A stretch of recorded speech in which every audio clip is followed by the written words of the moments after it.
né? Está lá em Lucas, nós estamos estudando o livro de Lucas, Evangelho para Todos, a revista, né? Evangelho para Todos. Hoje nós estamos na lição 8, a compaixão de Jesus.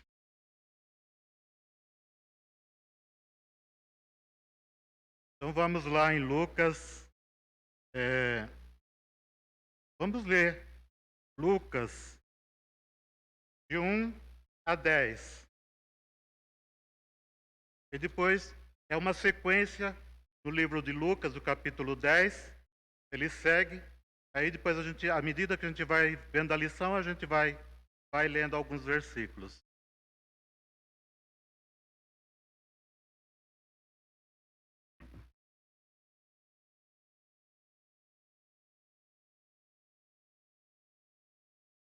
Todos acharam? Então vamos lá. Lucas capítulo 7, de 1 a 10.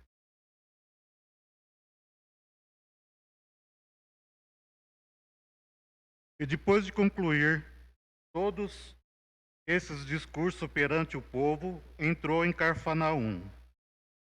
E o servo de um certo centurião, a quem este muito estimava, estava doente e moribundo.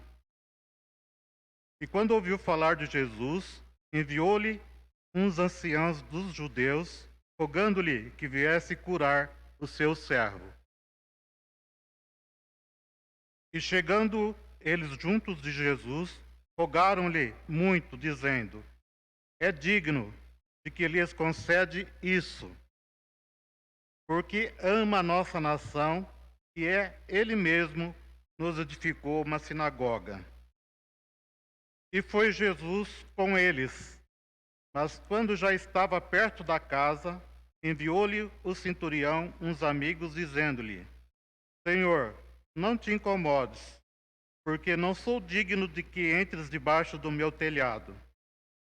E por isso, nem ainda me julguei digno de ir ter contigo. Dizes, porém, uma palavra, e meu criado sarará. Porque também eu sou homem sujeito à autoridade, e tenho soldados sob o meu poder. E digo a este, vai, e ele vai, e a outro, vem, e ele vem. E ao meu servo, faze isto, e ele o faz. E ouvindo isso, Jesus maravilhou-se dele, e voltando-se, disse à multidão que os seguia: digo-vos que nem ainda em Israel tenho achado tanta fé. E voltando para casa, os que foram enviados acharam são o servo enfermo. Amém?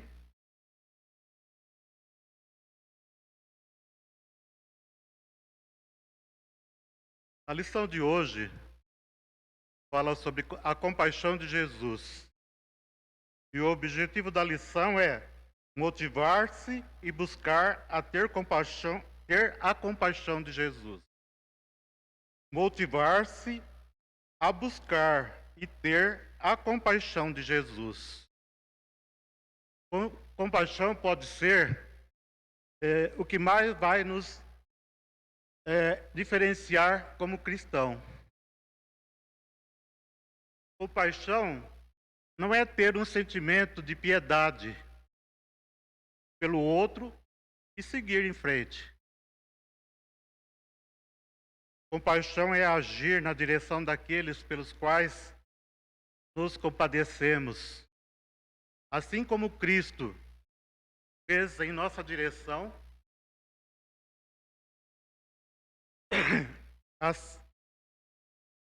é na direção de tantos quanto ele esteve aqui no mundo.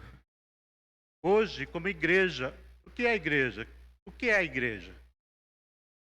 Igreja somos nós. E devemos agir como o nosso mestre e nos mover em compaixão para ajudar aqueles que, de alguma forma, buscam o socorro em nós. A lição de hoje começa com uma afirmação. A maior crise que enfrentamos hoje no mundo é a ausência de compaixão. O Martin Luther King, um ativista americano, um pastor, né, americano, ele foi um ativista pacifista, né, que lutou contra o preconceito racial, os direitos civis dos negros, né, e ele já constatava, né, ao longo do caminho da história, uma das maiores tragédias do homem tem sido o seu limitado interesse pelo próximo. Né? Olhamos um para os outros sem sentimentos, empatia e compaixão. Somos individualistas, né? Indiferentes e principalmente com aqueles que são mais necessitados. Frank Laubach orou no Congresso em Washington, dizendo: ó Deus, perdoa as vezes em que olhamos o mundo com os nossos olhos enxutos. É muito triste quando a gente faz uma oração dessa, porque isso identifica que nós somos falhos nessa área da nossa vida. Nós não olhamos o próximo com compaixão. Nós não nos identificamos com a pessoa que sofre. Sabe? Olhamos às vezes com um olhar de piedade. Que é muito mais triste, porque o olhar de piedade faz com que você olhe a pessoa, mas caminha e deixa ela ao seu sofrimento. Compaixão é mais do que isso, é agir, é ir ao encontro, né? É ter empatia. Né? Empatia é você estar no lugar do outro. Compaixão é você agir em prol do outro. É você caminhar na direção do outro. É saber ouvir, sabe? O outro. É se esforçar para ajudar o outro. E isso está muito, muito, muito baixo nos nossos dias. Nós não ouvimos isso aí nos meios de comunicação. O nosso vocabulário hoje, a palavra compaixão está presente. Tá? Mas a revista continua. A compaixão é a motivação missionária da igreja. A palavra compaixão, no grego, é simpateu. Significa compadecer.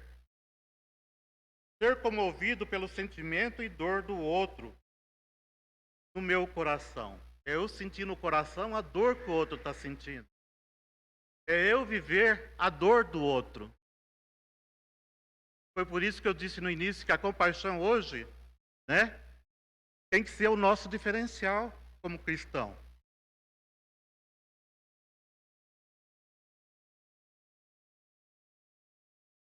E esse sentimento, o nosso modelo, o nosso exemplo é Jesus Cristo.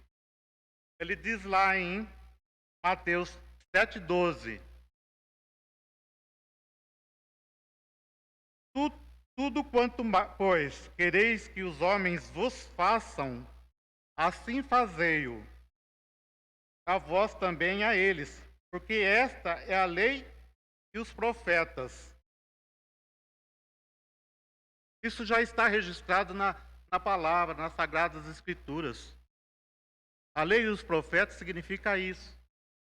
Tudo aquilo que foi escrito está registrado lá nas Escrituras. Tá? E a revista nos faz, nos traz 4 exemplos da compaixão de Jesus. Né? O primeiro deles está lá no versículo de 1 a 10, de 7. 7, de 1 a 10.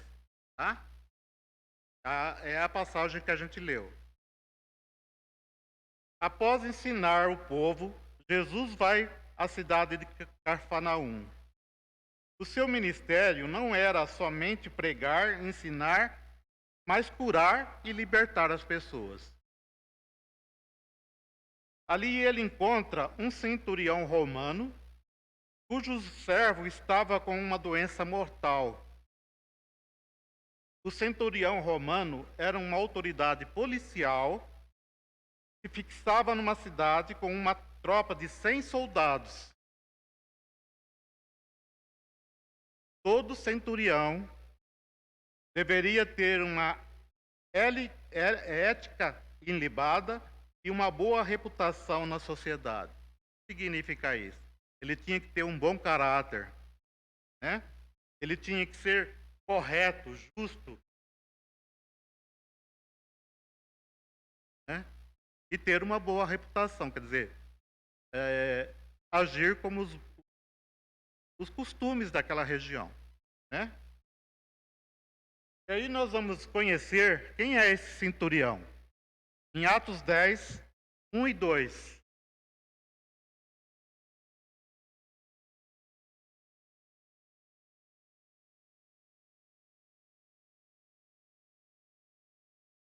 E havia em Cesareia um varão por nome Cornélio, centurião da corte chamada italiana, piedoso e temente a Deus, com toda a sua casa, qual fazia muitas esmolas ao povo, e de contínuo orava a Deus.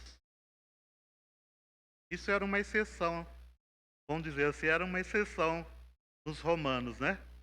Porque o romano e outra, ele gostava do seu servo, uma coisa que os romanos não faziam, eles eram cruéis demais com os servos que eles tinham, né?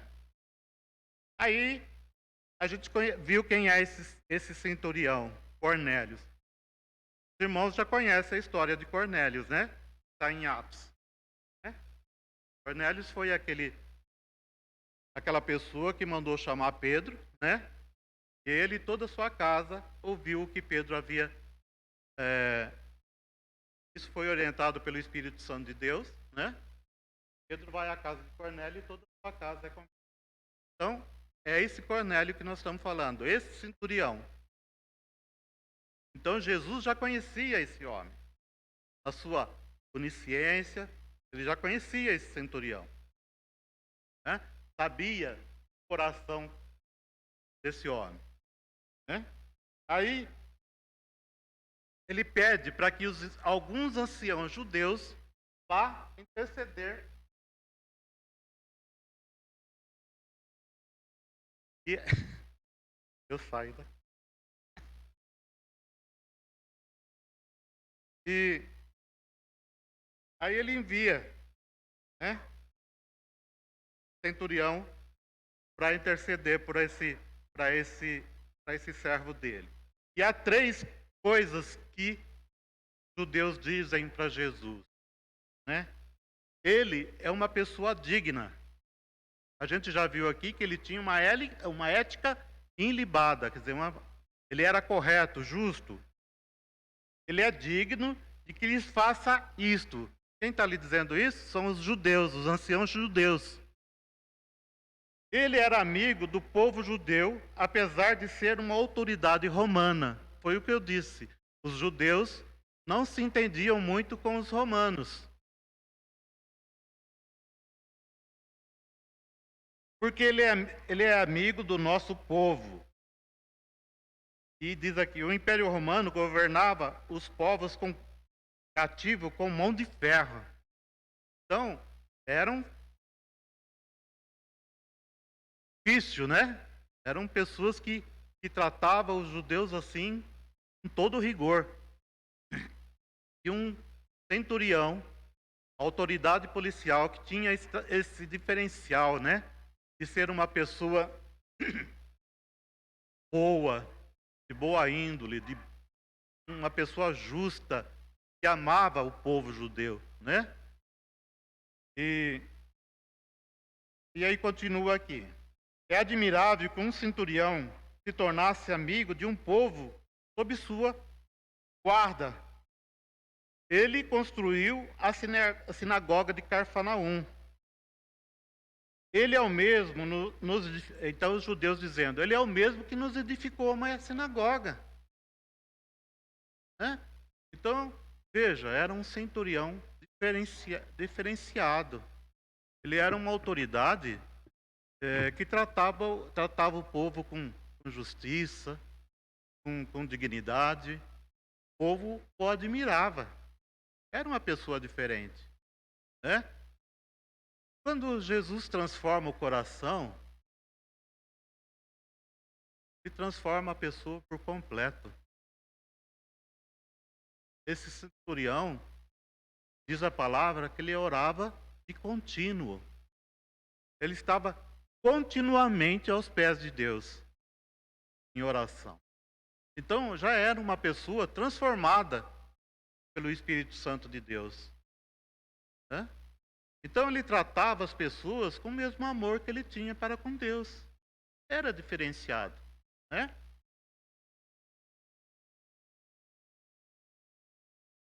E aí Jesus atende o pedido dele. Né? Jesus atendeu o pedido dos judeus e foi com ele à casa do centurião. Já perto da casa, o centurião manda um recado para Jesus com 3 confissões.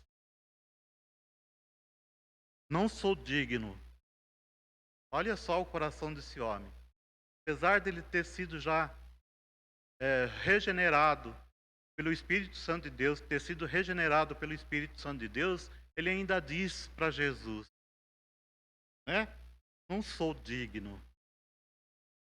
Isso é uma atitude de humilhação, de humildade. Não sou digno que entra na minha casa.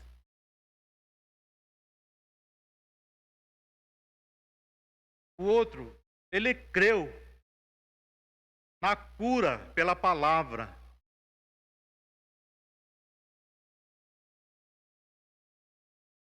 Ele sabia que mesmo à distância, se Jesus falasse uma palavra, o servo dele seria curado. Aqui nós vemos a fé que ele tinha.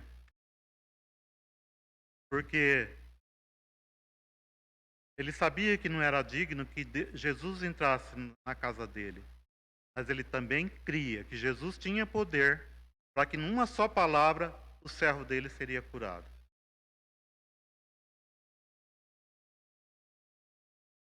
Porque ele reconhece o poder que tinha Jesus. Então, são 3 confissões. Eu não sou digno. Ele creu na palavra de Jesus. E ele reconhece o poder de Jesus. Isto tudo numa pessoa romana. Né? E Jesus se admira dessa pessoa, da fé que ele tinha. E diz o seguinte: Jesus admira-se das palavras do centurião e testemunha: afirmo-vos que nem mesmo em Israel achei fé como esta. Como está a sua fé?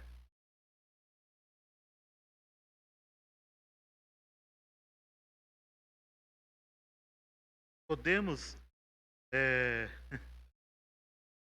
dizer isso para Jesus, né?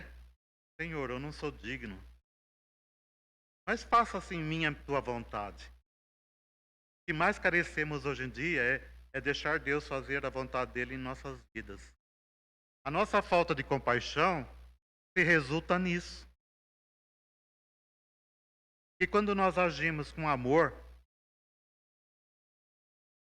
quando nós deixamos o Espírito Santo ser o nosso condutor, as nossas atitudes falam mais alto, sabe? E nós demonstramos essa compaixão que Jesus tinha.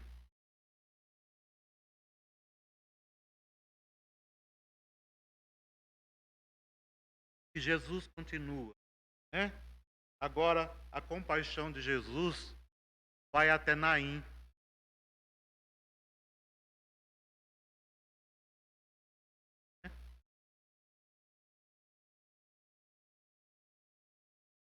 Jesus dirigiu-se a Naim, cidade que ficava a 40 quilômetros de Cafarnaum.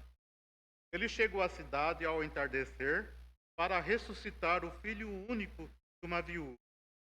Ele foi àquela cidade para cumprir um compromisso da sua agenda pessoal. Quem anda a tua agenda? Quem é que faz a tua agenda? O Edgar, um que está dando o curso de oração para nós, né? Ele disse o seguinte assim: quando nós levantamos de manhã e não entregamos aquele dia para Deus, aquele dia não conta.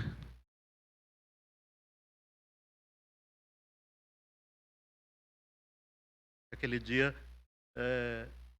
não pertence a Deus. Muito sério, né? Porque quando logo de manhã nós levantamos e não entregamos a nossa vida no altar, como que você quer que o seu dia seja?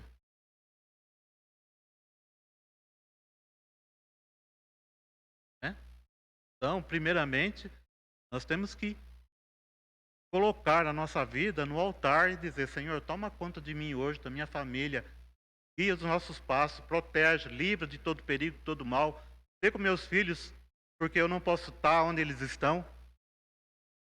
Eu não posso fazer por eles distante. Não posso fazer nada.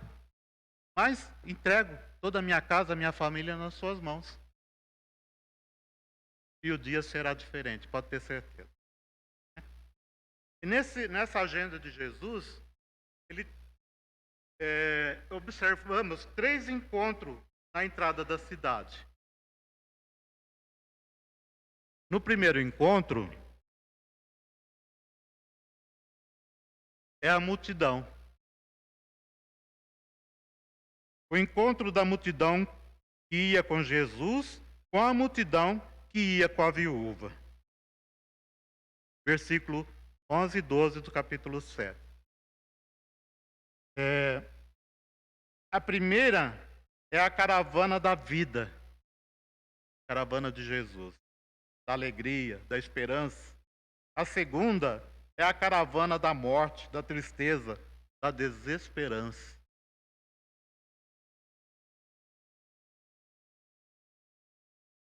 O outro encontro, o segundo encontro, é dos 2 filhos únicos. O encontro de 2 filhos únicos, o filho unigênito de Deus e o filho único da viúva. O primeiro está vivo, ativo, exaltado. O segundo está morto, inativo e humilhado. O terceiro encontro é com a viúva. O encontro de Jesus com a viúva o primeiro é o Salvador movido pela compaixão. A segunda é a pecadora tomada pelo sofrimento. Aqui é o Jesus cheio de amor, de compaixão. A segunda é a pecadora, a sofredora, aquela mulher viúva, que agora viúva perde o seu único filho.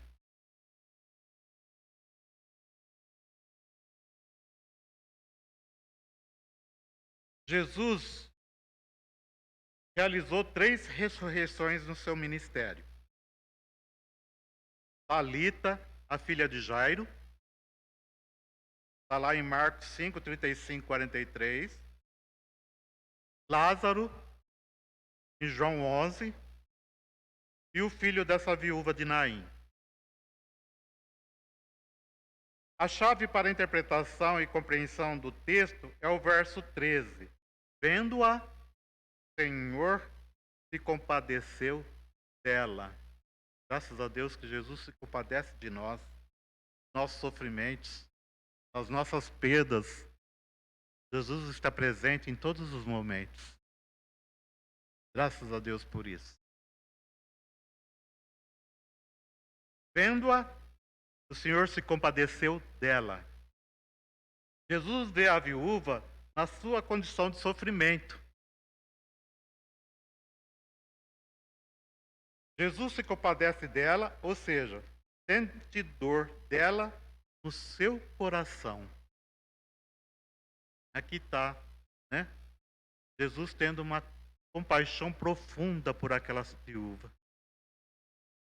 Vocês sabem o que era uma mulher viúva? Viúva já era difícil. Imagina agora sem o filho e estar sozinho. Na cultura daquela época, a mulher estaria abandonada. Ela ia depender de familiares, de amigos, sabe?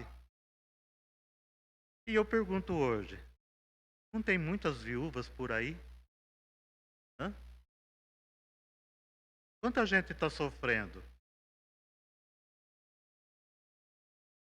Sabe? Que nós pensemos, gente, que a gente, nas nossas orações, a gente tenha esse pensamento. Sabe? Porque quanta gente estão sofrendo? Quanta gente estão perdendo? Quanta gente estão sozinhas no.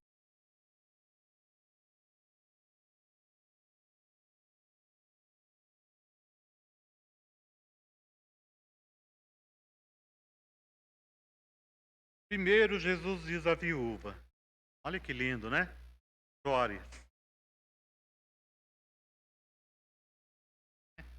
Esse conforto vem de um coração cheio de amor, né? Não chores. Deus foi lá no fundo do coração daquela mulher, lá onde ela estava sofrendo a sua angústia mais profunda, e disse para ela: não chore. Mas ele não parou por aí. Suas palavras são consolo para uma mãe triste e sem esperança. Ele veio para consolar todos os que choram. Ele é poderoso para substituir o luto pela alegria e louvor. Isaías 61, 1 e 2. Segundo, Jesus disse ao jovem defunto: jovem, eu te mando, levanta-te. Versículo 14. Jesus só usou uma palavra de ordem e o rapaz voltou à vida. Ele levantou-se e começou a falar. Jesus chega ao objetivo da sua compaixão. Qual que era o objetivo dele naquele encontro? Restituir aquele filho à sua mãe. Aquilo que era, apesar de ser temporário, porque uma hora a gente vai realmente ter, né? Mas ele entregou aquele filho à mãe. Ele restituiu àquela mãe a alegria, né? Aquele ato de Jesus produziu restituição e promoveu a glória de Deus. Aleluia. E nós seguimos na lição. Agora o terceiro ato de compaixão de Jesus. Compaixão de Jesus por um profeta encarcerado.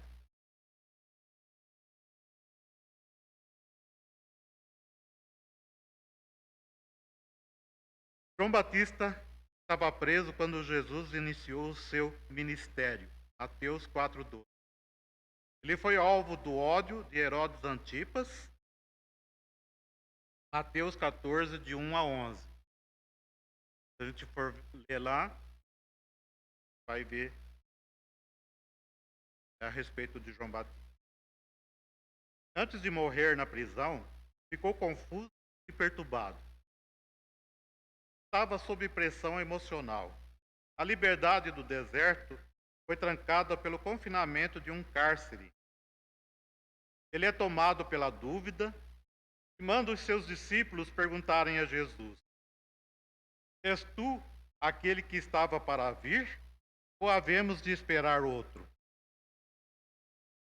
Alguma vez você já ficou confuso na fé? Alguma vez você já se sentiu assim, emotivamente abalado? A sua fé fraquejou? E você se sentiu assim, puxa vida, eu como cristão não podia, né? Como está? A gente fica meio apavorado. Eu já senti assim. E a gente fica pensando, puxa, a minha fé está meio abalada, né? Mas isso eu creio, né? Que é normal, como humano, é normal. Né? Isso aconteceu com João Batista. Né? Olha que a gente vê que João Batista era um profeta de Deus.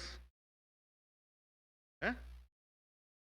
Então, não fica preocupado não.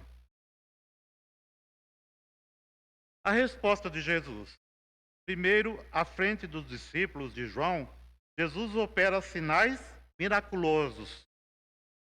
Naquela mesma hora, curou Jesus muitos de moléstias, de flagelos e espíritos malignos, e deu vistas a muitos cegos. Segundo, Jesus manda os enviados anunciarem a João Batista o que eles viram e ouviram.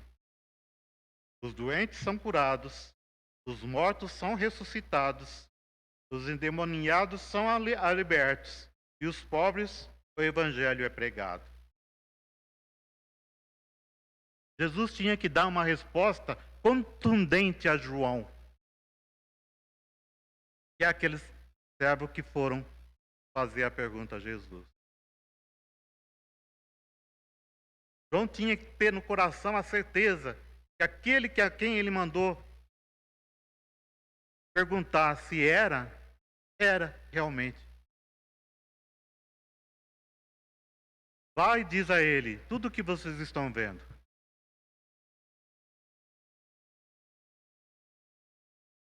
Será que nós estamos levando às outras pessoas aquilo que Jesus está fazendo hoje? Será que estamos só perguntando, será que é aquele que faz milagre? Será que estamos deixando de crer naquele que faz milagre? Não podemos viver essa dúvida, nós temos que crer. E crer em Jesus Cristo. Após o retorno desses mensageiros, Jesus dá um belo testemunho acerca da sua pessoa e do seu ministério. Aí, quem é João Batista? Ele é um homem humilde e despojado de vaidades e luxo.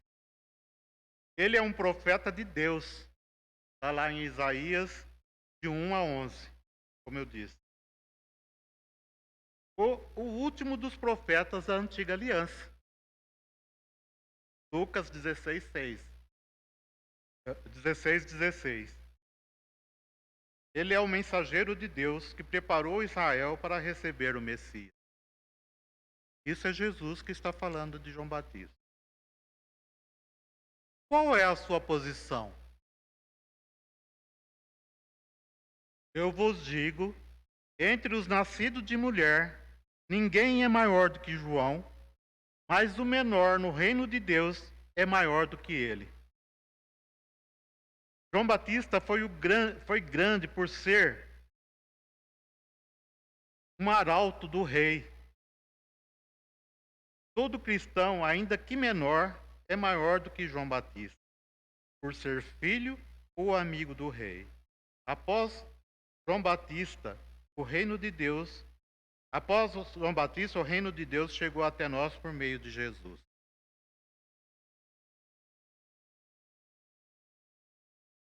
Quer dizer, João Batista, Jesus diz assim: eu vos digo que entre os nascidos de mulher, ninguém é maior do que João Batista. João Batista foi o profeta que viu o Messias, foi o único. João Batista foi levantado por Deus para preparar o caminho do Messias. João Batista foi o arauto do rei, aquele que leva a mensagem do rei, aquele que anuncia, aquele que fala das coisas do rei, aquele que anuncia as vitórias. Então João Batista foi tudo isso. Ele foi o único que viu Jesus, o profeta, né? O último profeta da aliança. Isso significa que depois de Malaquias não houve outro, só João. E ele viu o rei, ele viu o Messias. Então os nascidos de mulher foi o único profeta que viu.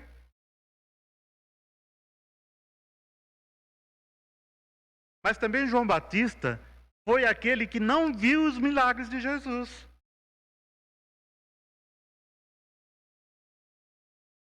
Foi por isso que Jesus mandou os mensageiros. Vai lá e diz para João, né?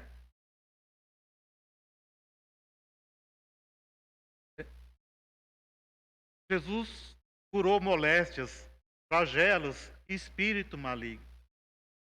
Né? Jesus fez muita coisa, ressuscitou pessoas. Jesus fez muita coisa que João Batista não viu. Porque o reino estava chegando, que era Jesus. E João não participou ativamente do reino. Depois que Jesus veio, aconteceu muita coisa. Então, nós temos esse privilégio de sermos maior. Nós vimos isso, estamos vendo. Então, quando nós nos convertemos, entregamos nosso coração a Deus, temos como Jesus, o nosso rei, o nosso amigo, nós nos tornamos maiores do que João Batista. E qual o fruto do seu ministério? Primeiro, muitos israelitas reconheceram a justiça de Deus e se arrependeram, porque João pregava o arrependimento. E foram batizados. Segundo, os fariseus e intérpretes da lei rejeitaram a sua mensagem, ridicularizaram o seu batismo e não se arrependeram. Jesus compara os fariseus a crianças que rejeitaram a revelação de Deus. Eles acham fariseus acham defeitos e criticam o estilo ministerial, criticavam o estilo ministerial de João Batista e de Jesus para receberem a revelação de Deus. Jesus conclui dizendo que a verdadeira sabedoria é demonstrada pelos seus frutos ou resultados deles.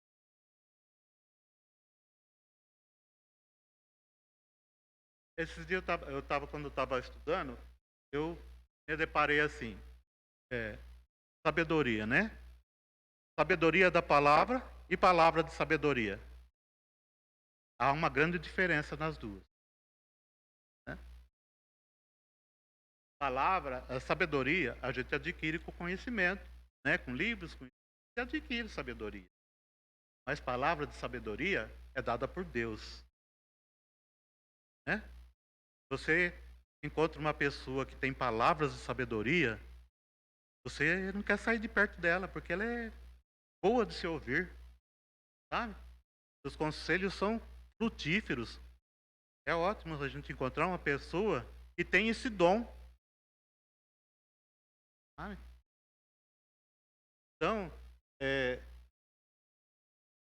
por isso que Jesus está dizendo aqui, verdadeira sabedoria. Né? E não são sabedoria que vem do homem. Sabedoria vem de Deus. E o último,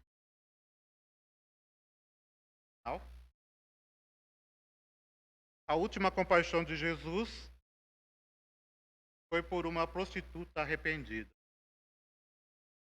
Está lá no versículo de 36 a 50, final do capítulo 7. Este fato foi relatado por Lucas. Jesus foi convidado por Simão para um jantar em sua residência. Ali apareceu uma mulher prostituta que ungiu Jesus. Esse episódio revela o amor e a compaixão de Jesus pelos pecadores. A mensagem principal é resumida por Jesus: perdoados são seus pecados. Eu acho que essa frase é uma frase que todos nós queremos ouvir, né? Nos sentimos bem. Perdoados são os teus pecados.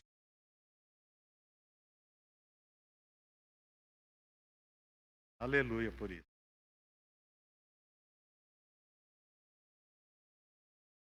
Simão via o pecado dos outros. Ela é pecadora, está lá no versículo 39.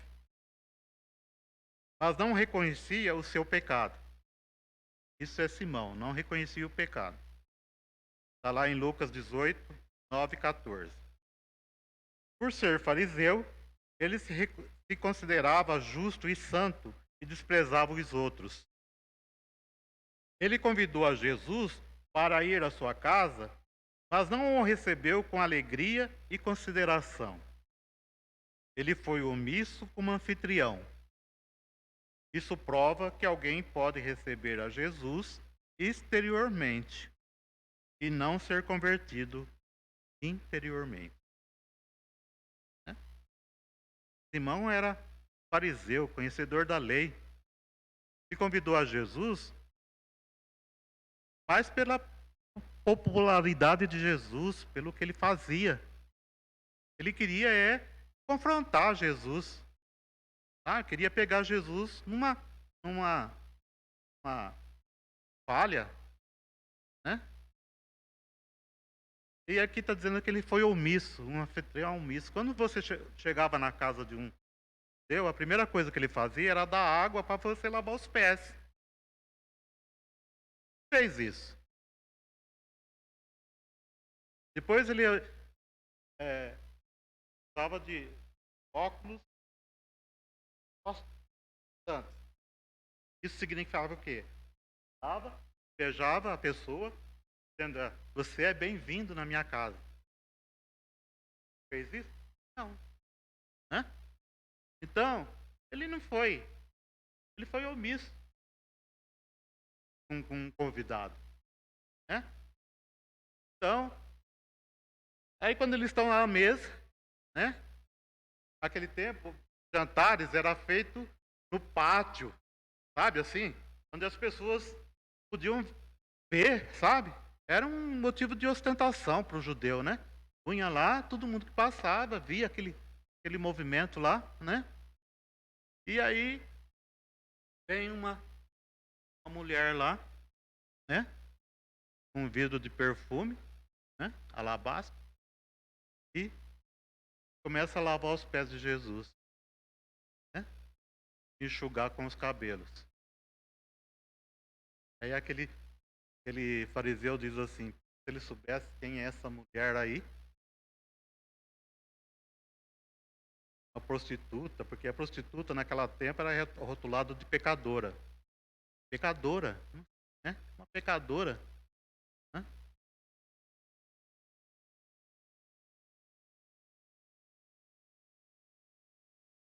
A mulher perdoada e salva.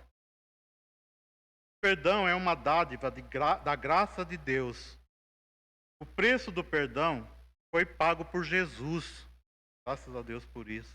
A mulher foi perdoada por Jesus. Vejamos, ela era uma pecadora. Eis aí uma mulher da cidade, pecadora. Ela era uma prostituta ou uma mulher da rua. Ela se arrepende dos seus pecados. Entanto, por detrás aos seus pés chorando. Ela está atrás dos pés de Jesus, atrás de Jesus, lavando os pés. Ela foi por trás, começou a lavar os pés de Jesus.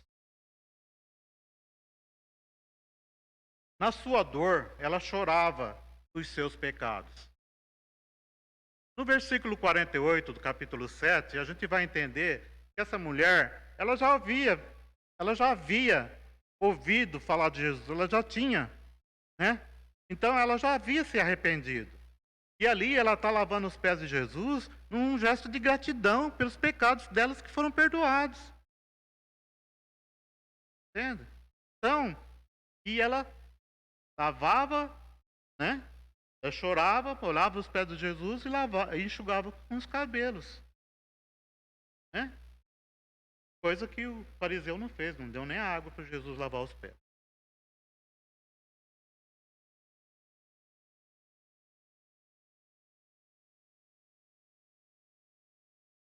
E ela adora Jesus.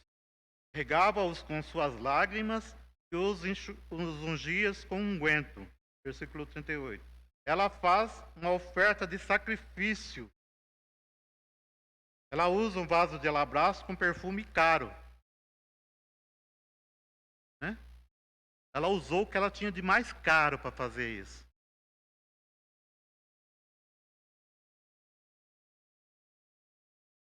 Pensa bem naquilo que você está dando para Jesus. Será que você está dando o que é de mais caro? O de mais caro aqui, gente, é a nossa vida. Estamos entregando a nossa vida realmente para Deus? Estamos deixando Deus ser o nosso Senhor? Nosso Salvador? Pensemos nisso, gente. E a vida nossa é o que a gente tem de mais caro. Então entregamos aos pés de Deus. Né? Ela é perdoada e salva.